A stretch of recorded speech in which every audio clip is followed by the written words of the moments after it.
తాకట్లో ఉన్న మీ బంగారాన్ని విడిపించి ఆ రోజు ఆన్లైన్ రేటుకి కొంటాం. Sharma gold company.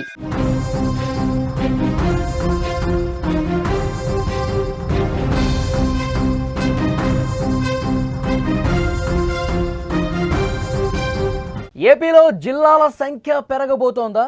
26 నుంచి 32 జిల్లాలకు పెరిగే అవకాశం ఉన్నట్లుగా సమాచారం వస్తోంది. 6 కొత్త జిల్లాల ఏర్పాటుకు సన్నాహాలు జరుగుతున్నాయి. మంత్రివర్గ ఉపసంఘం ఏర్పాటుతో కదలిక రాబోతోంది. జిల్లా కేంద్రాల దూరం తగ్గించడమే లక్ష్యం. డిసెంబర్ కల్లా తుది నిర్ణయం రావచ్చని చెప్తున్నారు. హిందూపురం, మార్కాపురం డిమాండ్లు వినిపిస్తూ ఉన్నాయి. ఆంధ్రప్రదేశ్ జిల్లాల సంఖ్య మళ్లీ పెరగబోతుందన్న చర్చ ఇప్పుడు జోరుగా జరుగుతోంది. ప్రస్తుత ప్రభుత్వం ఈ అంశంపై సీరియస్గానే కసరత్తు మొదలుపెట్టిందని సమాచారం. ఒక కీలకమైన మంత్రివర్గ ఉపసంఘం కూడా ఏర్పాటైంది. ఈ నెల 12 తర్వాత ఈ కమిటీ తొలి సమావేశం కాబోతోంది. దీంతో మరోసారి కొత్త జిల్లాల అంశం రాష్ట్ర రాజకీయాల్లో హాట్ టాపిక్గా మారింది. ప్రస్తుతం ఉన్న 26 జిల్లాలను కూడా 32కు పెంచాలన్నది ప్రభుత్వం ఆలోచనగా ఉంది. రాష్ట్రంలో మరో 6 కొత్త జిల్లాలు రాబోతున్నాయన్నమాట. పరిపాలనను మరింత సులభతరం చేయటమే ఈ పునర్విభజన ముఖ్య ఉద్దేశం. జిల్లా కేంద్రాలకు ప్రజల ప్రయాణ దూరాన్ని తగ్గించడం, పౌర సేవలు మరింత దగ్గరగా తీసుకురావటం టార్గెట్గా కనిపిస్తోంది. మంత్రివర్గ ఉపసంఘం తొలి సమావేశం తర్వాత సుమారు నెల రోజుల్లోనే ఒక నివేదికను ముఖ్యమంత్రి చంద్రబాబుకు సమర్పించనున్నారు. డిసెంబర్ నాటికి ఈ జిల్లాల అంశం ఒక కొలిక్కొచ్చే అవకాశం ఉందని తెలుస్తోంది. ఈ జిల్లాల పునర్విభజనలో అనేక డిమాండ్లు తెర మీదకు వస్తున్నాయి. అద్దంకి, కందుకూరు నియోజకవర్గాలను తిరిగి ప్రకాశం జిల్లాలో కలపాలని డిమాండ్ చేస్తున్నారు కొంతమంది ప్రజలు. అదేవిధంగా రాజధాని అమరావతిని అధికారికంగా జిల్లాగా ప్రకటిస్తే రాజధాని ప్రాంత అభివృద్ధికి మరింత వేగం వస్తుందని ప్రజలు, నిపుణులు సైతం ఆశాభావం వ్యక్తం చేశారు. దీంతోపాటు మార్కాపురాన్ని ఉమ్మడి ప్రకాశం జిల్లాకు, హిందూపురాన్ని ఉమ్మడి అనంతపురం జిల్లాకు కొత్త జిల్లా కేంద్రాలుగా చేయాలన్న డిమాండ్ బలంగానే ఉంది. ఈ ప్రతిపాదనలన్నింటినీ ఉపసంఘం పరిశీలించనుంది. అటు అన్నమయ్య జిల్లా విషయంలో కూడా భిన్నాభిప్రాయాలు వ్యక్తమవుతున్నాయి. కొంతమంది ప్రజలు రాయచోటి బదులుగా రాజంపేటను జిల్లా కేంద్రంగా చేయాలని కోరుతా ఉన్నారు. ఇంకొంది మాత్రం రాయచోటనే కొనసాగించాలని ఉన్నారు. ఏలూరు జిల్లాలో ఉన్న నూజివీడు, కైకలూరు నియోజకవర్గాల్ని తిరిగి కృష్ణా జిల్లాలో కలపాలని స్థానికులు గట్టిగా డిమాండ్ చేస్తున్న పరిస్థితి. ఇలాంటి చాలా అంశాలు ఉన్నాయి, డిమాండ్స్ ఉన్నాయి. వీటన్నిటిని ప్రభుత్వం పరిగణలోకి తీసుకుని ఒక నిర్ణయం తీసుకోవాలని కూడా కోరుతా ఉన్నారు.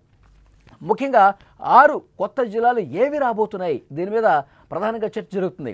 మనకి అందుతున్నటువంటి ఒక ఇన్ఫర్మేషన్ ప్రకారం మార్కాపురం కొత్త జిల్లా రాబోతున్నట్టుగా తెలుస్తోంది. అమరావతి, అలాగే గూడూరు, ఆదోని, పలాస, మదనపల్లి, ఈ 6 కొత్త జిల్లాలు కాబోతున్నాయని చర్చ జోరుగా జరుగుతుంది. వీటి మీద ఎక్కువగా ఫోకస్ ఉన్నట్టుగా తెలుస్తుంది. మళ్ళొకసారి చెప్తున్నాను, మార్కాపురం కావచ్చు, అమరావతి, గూడూరు, ఆదోని, పలాస, మదనపల్లి, ఈ 6 కొత్త జిల్లాలు ఏర్పాటవుతాయన్న చర్చ చాలా బలంగా జరుగుతుంది. ఎందుకంటే ప్రజల నుంచి కూడా ఆ డిమాండ్ తీవ్రస్థాయిలో ఉంది. ఇప్పుడు 12వ తారీఖు మంత్రివర్గ ఉపసంఘం తొలిసారిగా భేటీ అవుతుంది, డిస్కస్ జరుగుతుంది, ప్రజల నుంచి అభిప్రాయాలు తీసుకుంటారు. ఒక నెల రోజుల వ్యవధిలోనే ముఖ్యమంత్రి చంద్రబాబు నాయుడుకి మంత్రివర్గ ఉపసంఘం నివేదిక ఇవ్వబోతుంది. డిసెంబర్ కల్లా కొత్తగా 6 జిల్లాలు చేరబోతున్నాయి. మొత్తం ఈ జిల్లాల సంఖ్య 12కి రాబోతుందని సమాచారం వస్తోంది. ఇక అల్లూరి సీతారామరాజు జిల్లాలో వై రామవరం మండలాన్ని విభజించి కొత్త మండలాన్ని ఏర్పాటు చేయాలనే ప్రతిపాదన కూడా గతంలో వచ్చింది. వివిధ కారణాల వల్ల అది అమల్లోకి రాలేదు. ఇప్పుడు కొత్త ప్రభుత్వం ఈ విషయాన్ని మళ్ళీ పరిశీలనలోకి తీసుకుంది. జిల్లాల పునర్వ్యవస్థీకరణ ప్రక్రియలో భాగంగా కేబినెట్ సబ్ కమిటీ ఈ అంశంపై కూడా దృష్టి పెట్టాల్సినటువంటి అవసరం ఉంది. ఈ పునర్వ్యవస్థీకరణ ప్రక్రియ శాస్త్రీయంగా ప్రజాభిప్రాయానికి అనుగుణంగా జరగాలని ప్రభుత్వం భావిస్తోంది. అందులో భాగంగానే ప్రజల నుంచి సూచనలు, అభ్యంతరాలు సేకరించి తుది నివేదికలో చేర్చబోతున్నారు.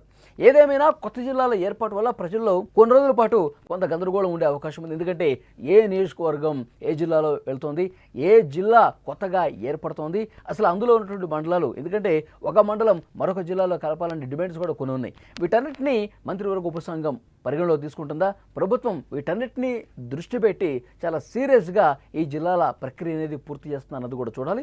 మొత్తానికి ఒక 6 జిల్లాలు కొత్తగా ఏర్పాటు చేయాలన్న, అంటే ప్రజల డిమాండ్కి అనుగుణంగానే ఏదో చేసేయమంటే చేసేయడం కాకుండా ప్రజల డిమాండ్ ఉండాలి, ప్రజలకి ఈ నిర్ణయం అనుకూలంగా ఉంటుందా లేదా, జిల్లా కేంద్రం దగ్గరగా ఉంటుందా లేదా, పౌర సేవలు సులభంగా వేగంగా బలంగా అందించడానికి స్కోప్ ఉంటుందా లేదా, ఈ అంశాలను పరిగణలోకి తీసుకుని ఈ కొత్త జిల్లాలు ఏర్పాటవుతున్నాయి. ముఖ్యంగా ఇంతకుముందు నేను చెప్పినట్టు మార్కాపురం, అమరావతి, ఆదోని, గూడూరు, పలాస, మదనపల్లి ఈ 6 జిల్లాలైతే ఎక్కువగా ప్రజల నుంచి డిమాండ్ ఉంది.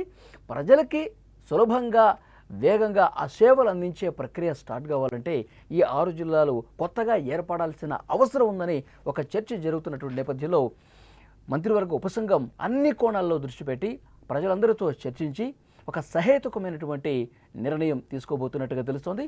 6 కొత్త జిల్లాల గురించి చాలా బలంగానే చర్చ జరుగుతోంది.